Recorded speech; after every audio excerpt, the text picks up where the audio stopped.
I've got an itch I can't scratch, I'm missing a piece that completes a whole part of me, an open wound scar to see. Everybody come here, gather round, welcome to the freak show, the best in town. What the hell's wrong with me? I don't get along with anybody, honestly. I've been living in my own head constantly, thoughts jumbled round, think I need a new lobotomy. Wait, all these thoughts are too negative. I don't wanna get lost in the sedative.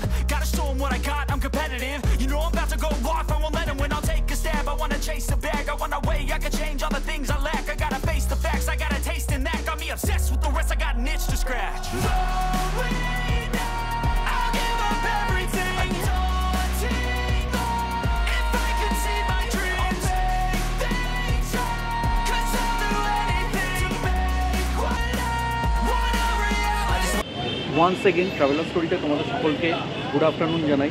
অনেক সময়তে আমরা ticket ট্রেনেতে পাই না, তৎকালে ticket কাটতে হচ্ছে বা তৎকালে আমরা পাচ্ছি না, সেক্ষেত্রে হঠাৎ করে পাহাড়ে এসেছি কিন্তু ফেরার সময় টিকিট পাচ্ছি না, একটা প্রবলেম থেকেই যায়। সেক্ষেত্রে কিন্তু বাস জার্নি আরামদায়ক নয়, এরকম একটা আমাদের কাছে মানে অনেকের মধ্যে প্রচলিত আছে বাস জার্নি খুব একটা লাক্সারিয়াস নয় বা খুব একটা আরামদায়ক নয়। কিন্তু ভলভোর B11 আর বিজনেস ক্লাস রবি পরিবহন যে বাস সার্ভিসটা লঞ্চ করেছে সেটা অত্যন্ত লাক্সারিয়াস এবং সবথেকে ভালো কথা এই বাসটা কমপ্লিমেন্টারি রেটে এখন আজকের তারিখে আমরা পেয়েছি। আমরা কলকাতা ফিরছি শিলিগুড়ি থেকে, তোমরা জাস্ট বাস জার্নিটা দেখবে। আজকের তারিখে আমি পেয়েছি স্লিপার ক্লাস 1300 টাকা আর মানে সিটিং যেটা আছে সিটিং থাকলে পরে 1000 টাকা। এটা কিন্তু রেড বাস থেকেও পাওয়া যাচ্ছে, MMT থেকে পাওয়া যাচ্ছে আর গোয়াইবিরো থেকে পাওয়া যাচ্ছে। তোমরা যদি এই বাসেতে যাতায়াত করো বা জার্নি করো ভলভোর B11 আর বিজনেস ক্লাস অত্যন্ত আরামদায়ক জার্নি হবে। আশা করছি আমি জার্নিটা পুরোপুরি তোমাদের ভালো লাগবে আর জার্নিটা পুরোপুরি তোমাদের ফিডব্যাক দেবো। বাসটা সন্ধ্যেবেলার দিকেটাও একবার দেখাবো। এখন দেখে রাখো রবি পরিবহনের যে কাউন্টারটা আছে এটা লোকনাথ বাস সার্ভিস যে আছে, যে কাউন্টারটা শিলিগুড়িতে প্রধাননগরে, সেখান থেকেই কিন্তু দেওয়া। শিলিগুড়ি টু কলকাতা যে বাসগুলো স্টার্ট করা হয় সেগুলো এই সামনে অপোজিটে প্রধাননগরে যে পেট্রোল পাম্প আছে এখান থেকে বাসগুলো ছাড়ে। তো এর অপোজিটে লোকনাথ বাস সার্ভিস আছে, সেখানে বাসটা গ্যারেজ করে এখন রাখা হয়েছে। 6:30টার সময়তে স্টার্ট হবে।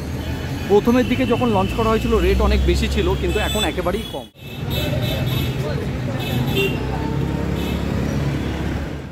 শিলিগুড়িতে লোকনাথ বাস সার্ভিসের অনেকগুলি কাউন্টার আছে, তার মধ্যে গুপ্তা ট্যুরস অ্যান্ড ট্রাভেলসের এই কাউন্টারটি থেকে আপনারা চাইলে অফলাইনেও টিকিট কাটতে পারবেন আর আগে এসে পৌঁছালে এখানে লাগেজ রেখে রেস্ট নিতে পারেন।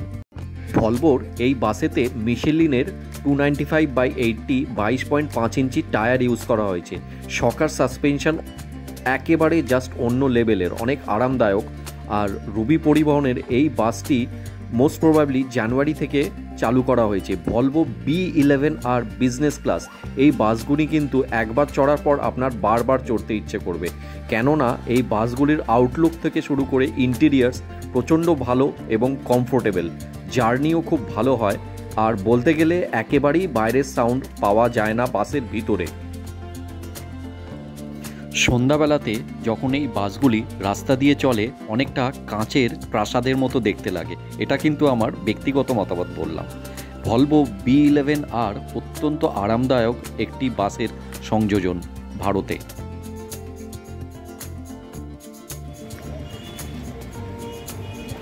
আর এই বাসগুলির নিচের দিকে লাগেজ রাখার জায়গা প্রচুর পরিমাণে অ্যাভেলেবেল আছে।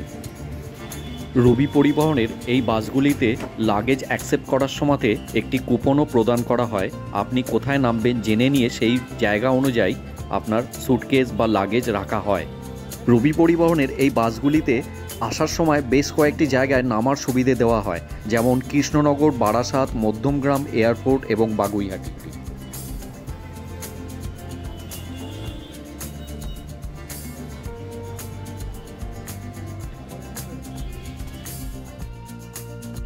এবার চলুন ভেতরের ইন্টেরিয়ার্সগুলো দেখে নেওয়া যাক। এটা হলো ড্রাইভার সিট, অত্যন্ত আরামদায়ক, দেখেই বোঝা যাচ্ছে। অনেকগুলি গ্যাজেটসও আছে। এছাড়া ভেতরে যখন ঢুকছি এক অন্য রকমের ফিলিংস। আপনারা যদি লক্ষ্য করে থাকেন দুদিকে LED লাইট আর শোবার জায়গা বলতে গেলে উপরের দিকে পুরোটা, বাঁ দিকটায় আমার দুটো করে বেড আছে আর ডান দিকে একটি করে। বাস কিন্তু তৈরি আছে কলকাতার উদ্দেশ্যে রওনা দেওয়ার জন্যে। আর এই একই মডেলের বাস কলকাতা থেকে শিলিগুড়ির উদ্দেশ্যে প্রতিদিন ছাড়ে।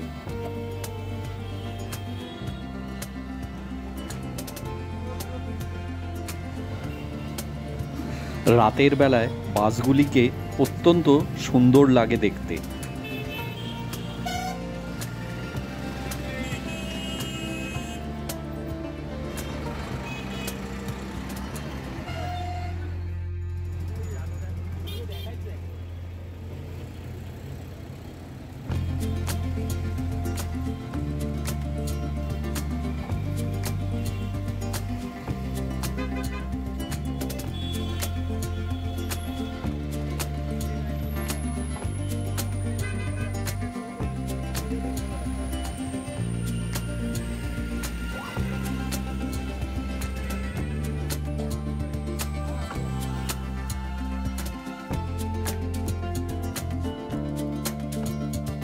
আমার ডান দিকে যে সিঙ্গেল স্লিপারগুলি অ্যাভেলেবেল আছে এগুলি কিন্তু লেডি সোলো ট্রাভেলাররা চাইলে বুক করতে পারেন।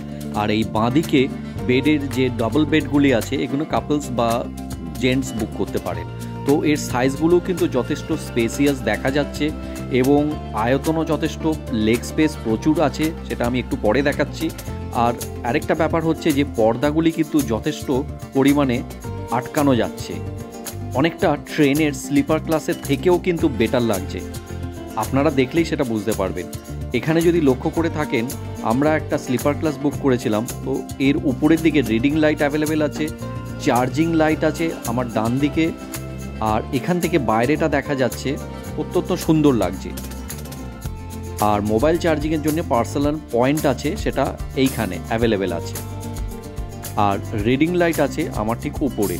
রিডিং লাইট কিন্তু যখন খুশি অফ করা যায়, অন করা যায়, ভালোভাবেই চাইলে বই পড়া যায় বা ব্যক্তিগত স্বাচ্ছন্দ্য বোধ করার জন্য আলো জ্বালিয়ে রাখতে পারেন। আর এসিরও ভেন্ট আছে পার্সোনালাইজড।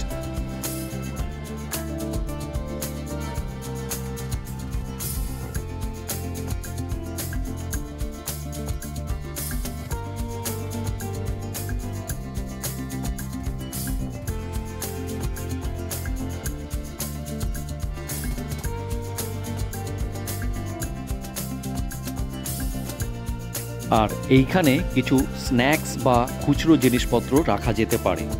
তো তলার দিকেও কিন্তু এসি ভেন্ট আছে পায়ের তলার দিকটায়, আর লেগ স্পেসও কিন্তু প্রচুর পরিমাণে আছে।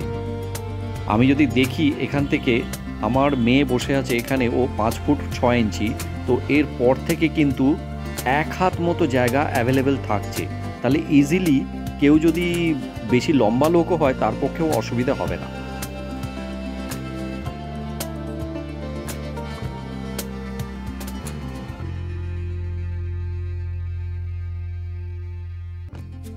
বসার জায়গায় লেগ স্পেস কিন্তু প্রচুর পরিমাণে অ্যাভেলেবেল আছে দেখা যাচ্ছে। প্রতিটা সিটে আলাদা করে ব্ল্যাঙ্কেটও দেওয়া আছে।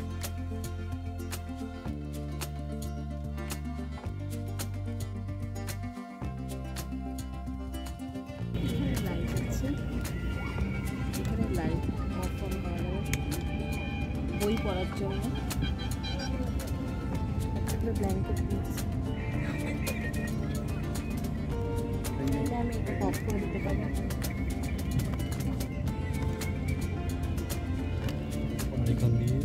বাস কিন্তু ছেড়ে দিয়েছে।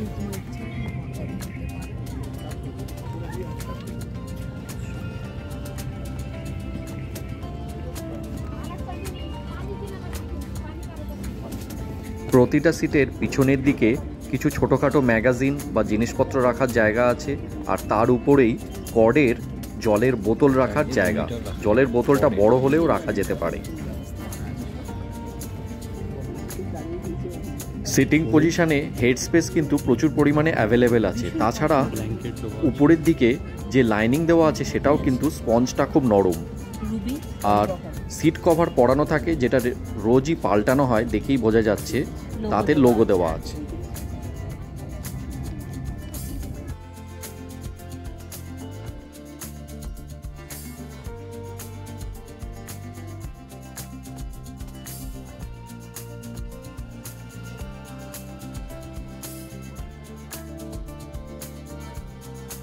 আপার বার্থে ওঠার জন্যে ল্যাডার কিন্তু দেওয়াই আছে। বাসের একদম ব্যাক সাইডে স্টাফ রুম।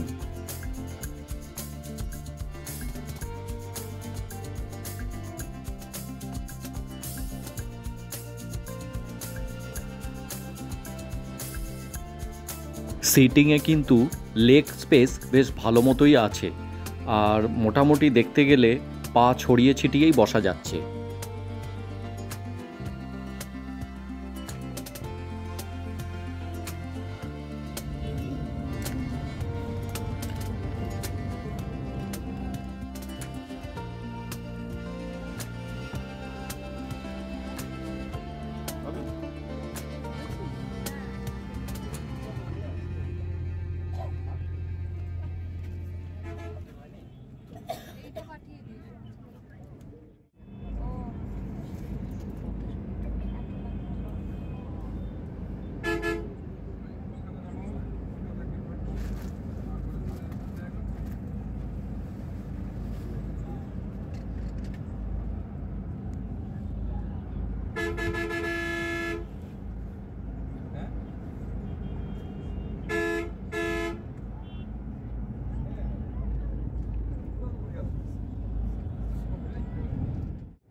বসার সিটের পাশেই কিন্তু চার্জিং পয়েন্ট অ্যাভেলেবেল আছে দুজনের জন্যে।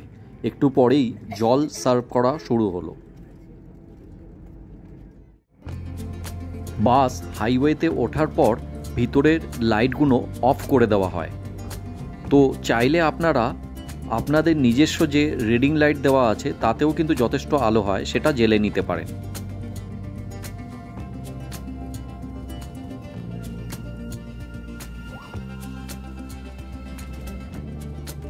বাসের পরবর্তী গন্তব্য ছিল ডালখোলা বাস স্টপ 9:30টার মধ্যে।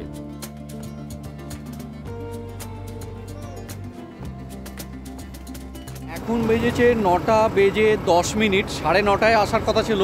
ডালখোলায় এসে একটা স্টপ দিল, জাস্ট একটা ডিনারের জন্যে স্টপ দেওয়া হলো। এখানে টয়লেট যা করার করে নিতে হবে, তবে জায়গাটা খুব পরিষ্কার পরিচ্ছন্ন, অন্যান্য ছোট জায়গার মতো নয়। ডালখোলাতে ডিনারের জন্য একটা স্টপ দেওয়া হয় 9:30, কিন্তু 9:10 গাড়ি ঢুকে গেছে। এটা কিন্তু একটা লক্ষণীয় বিষয়। খুব ভালো লাগলো, পরিষ্কার পরিচ্ছন্ন, আর সকাল সাসপেনশন জাস্ট অসাম, দারুণ। আমাদের ভলভো বাসের নেক্সট স্টপ ডালখোলার ঘর ধাবাতে দেওয়া হয়েছিল। এখানে কিন্তু ম্যাক্সিমাম ভলভো বাস দাঁড়ায়। এই ধাবাতে আপনারা চাইলে বুফে সিস্টেমে খেতে পারেন, অথবা সিলেক্ট করে আলা কার্টেও খেতে পারেন। এখানে আধ ঘন্টা রিফ্রেশমেন্টের সময় দেওয়া হয়।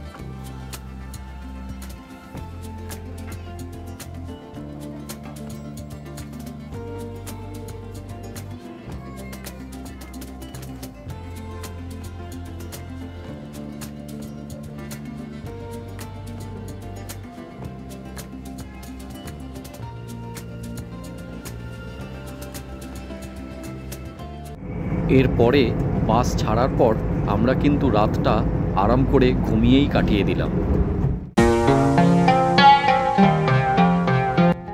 কখন যে সকাল হয়ে গেল বুঝতেই পারিনি। দেখতে দেখতে আমরা বারাসাতের কাছাকাছি এসে পৌঁছালাম। এরপরে আমরা নামার জন্যে তৈরি হতে শুরু করলাম।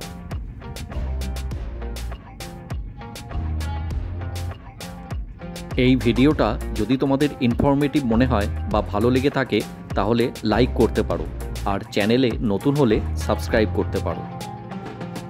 আমরা যারা ট্রেনের টিকিট অনেক সময় কেটে উঠতে পারি না বা সম্ভব হয় না, সেক্ষেত্রে কিন্তু ভলভো B11 আর বিজনেস ক্লাসের সত্যিই কোনো বিকল্প নেই, যথেষ্ট আরামদায়ক।